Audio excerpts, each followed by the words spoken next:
we left the Christmas party early because, quite honestly, the tribute act did not live up to the hype. And in business, all the glitz and glamour will not save you if you do not get the basics right. Welcome to What's That Got to Do with Marketing, where we start with a story you did not see coming. It might be fun, could be funny, or even a little bit frantic. But in the end, it will all make sense, leaving you with a takeaway, a to-do, or a transformational way forward. And I'm your host, Victoria. And you, my friend, are here for unlikely lessons and unforgettable marketing advice, just for small B2B expert-led business owners. Let's get into it.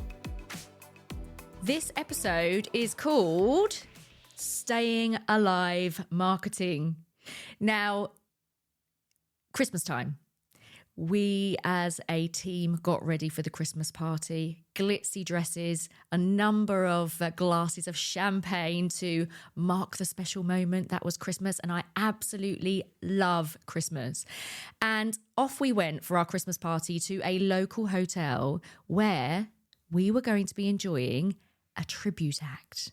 And that tribute act was none other than Barry Gibb from the Bee Gees. If you were like me, born way back when, it's not quite my era, it's more my parents, but Barry Gibb was a big deal. Him and his band with the likes of Stayin Alive and How Deep Is Your Love and songs like Night Fever and Tragedy.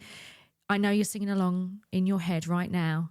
So we thought, brilliant. We're going to have a great night at this Christmas party, live music. What more could you want? So we enjoyed ourselves, had a great time, having a few glasses of this, that, and the other, and enjoying the food. And then enter the tribute act, that is Barry Gibb, or Bazza Gibb, as he was known. And I have to say, it was probably one of the biggest disappointments in live music that I have ever seen. Now, I personally think I'm quite qualified to comment on how good this person was because back in the day, I was a lead singer for a couple of different bands. And no one is stopping me from going to a karaoke when I'm abroad and belting out a couple of Whitney Houstons, all the warbling included. So I think I'm pretty well placed to be able to judge whether or not somebody is a good performer. As Barry was on the stage, all he did as he was singing was look down at his feet and he shuffled around apologetically whilst he was singing along to his various different songs. And I have to say, it was a bit like watching a reluctant uncle at a wedding dancing. Such a disappointment. And me and the team, well, we could not help but just laugh. And it just wasn't enough to make me want to put on my dancing shoes and my disco helmet and boogie along. So I have to say, we cut it short. And I have to say, it was, like I say, a big disappointment. We left there in fits of laughter and proceeded to a local pub to carry on with the evening.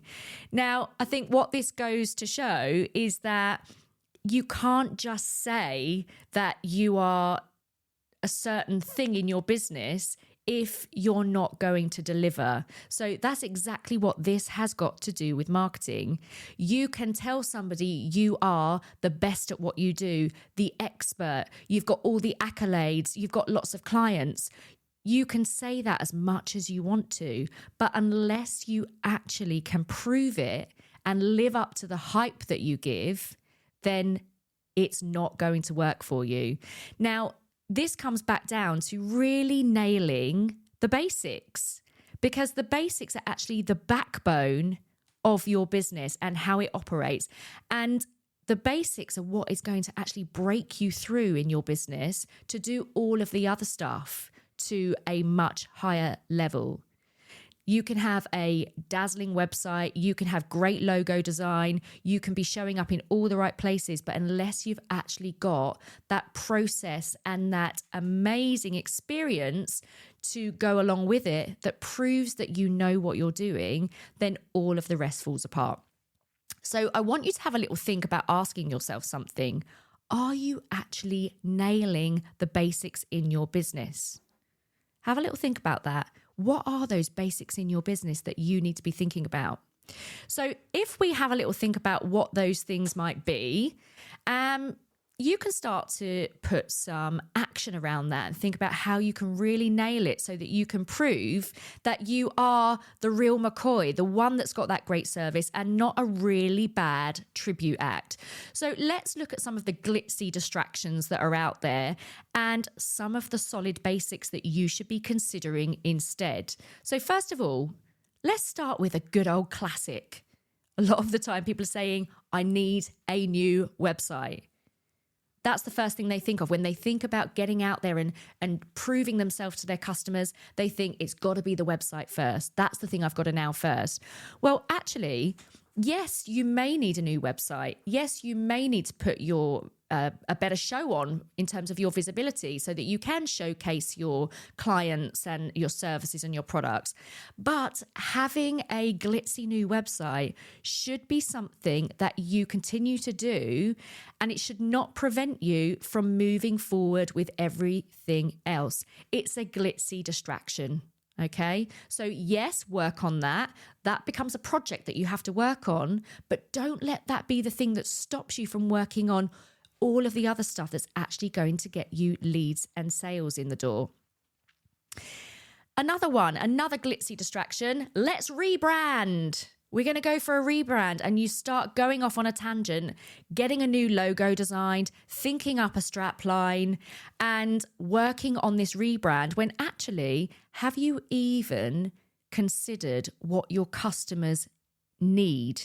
And do they understand what you already do before you start thinking about, this rebrand being the new silver bullet that's going to get you new customers in the door? So again, it's a distraction.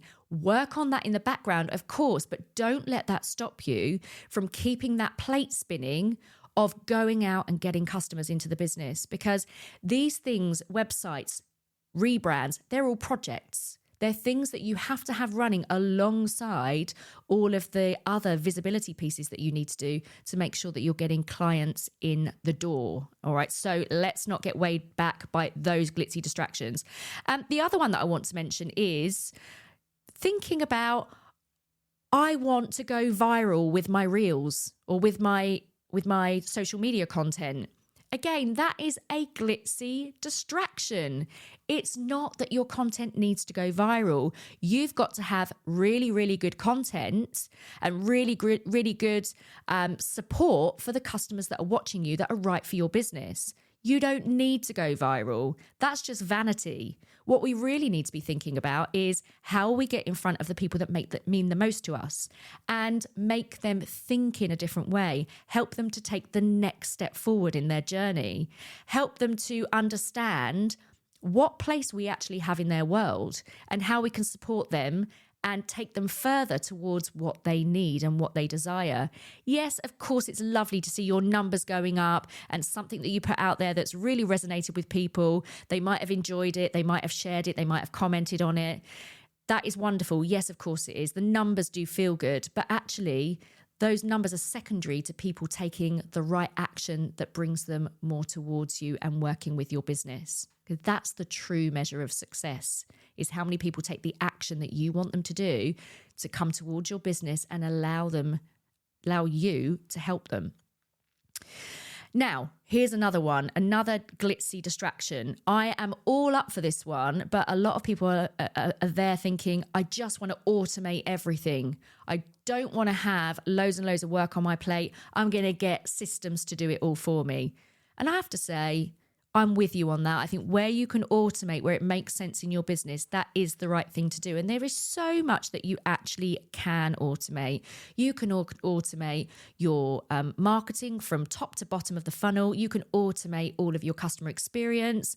But here's what I want you to think about first. I want you to think about building it manually and making sure it stacks up first of all.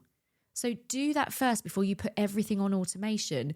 And I see this time and time again. For example, somebody sets up a webinar and they re-record, or should I say they record the webinar, and They get that on auto so that it's evergreen. They get it on a system so people can actually sign up for it, watch it.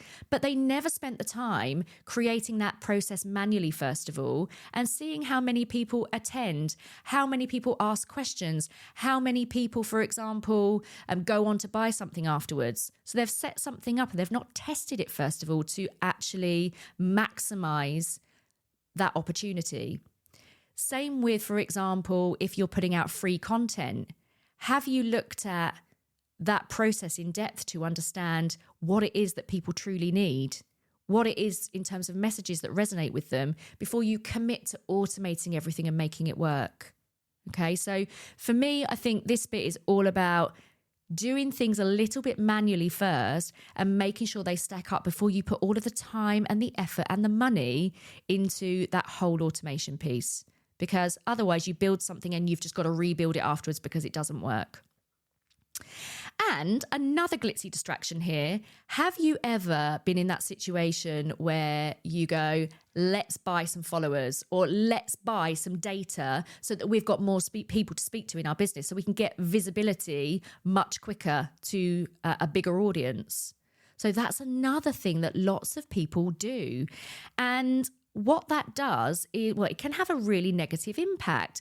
Number one, if you're buying an audience, whether that's through various different platforms for social media or indeed buying data in for your email database, it can have negative impact in terms of your data could be have massive issues with it in terms of usability. It could be that it impacts then your deliverability in your email marketing system. It can have issues with lots of unsubscribes because they've not asked for what you've actually sent them.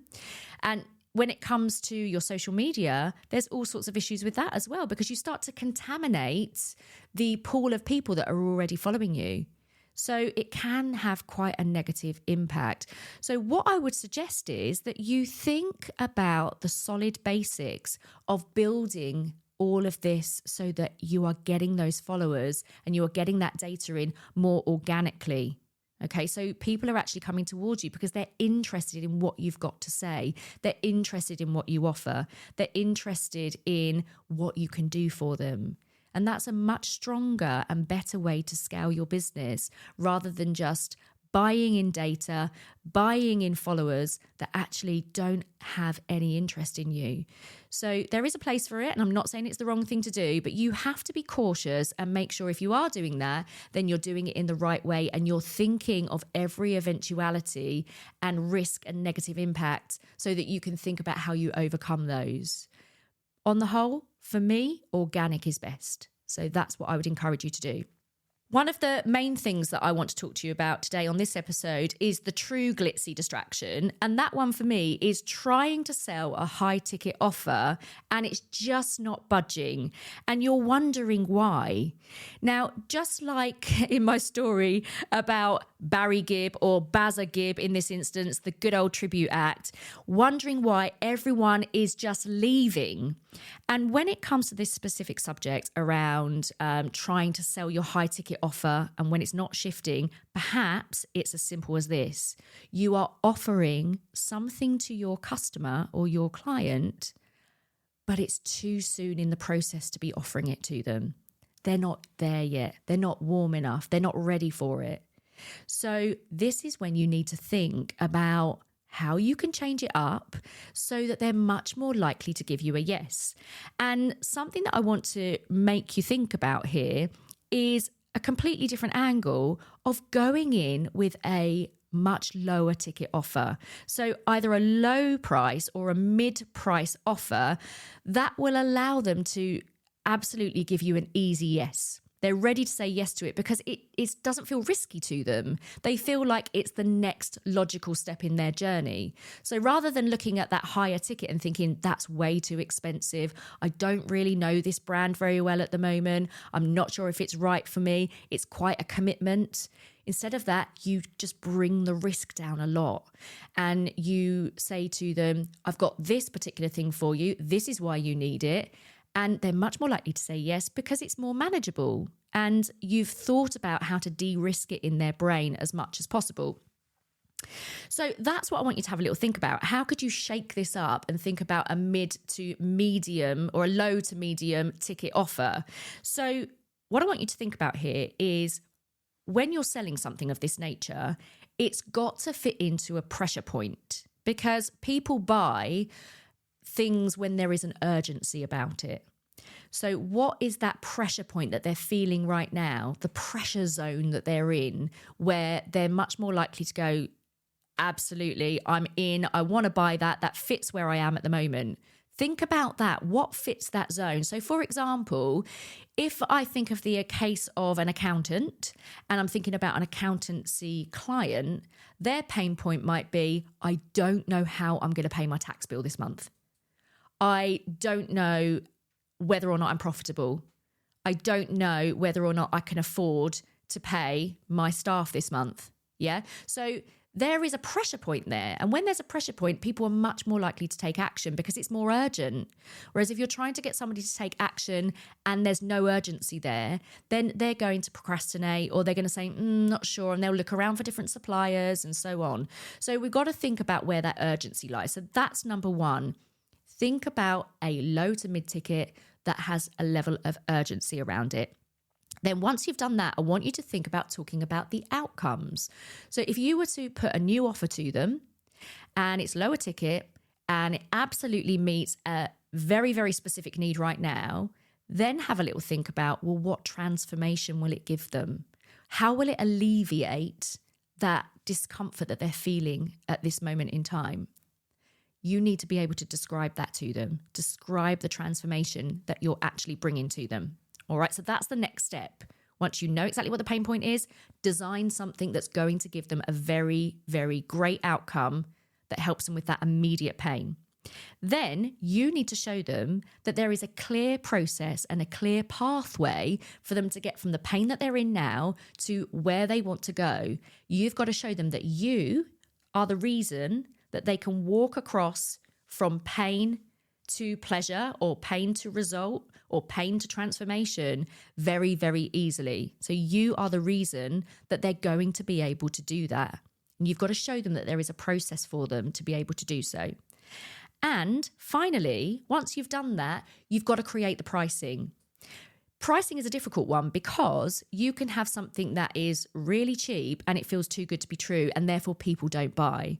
And then you've got pricing at the other end of the scale where it's too expensive and therefore they don't.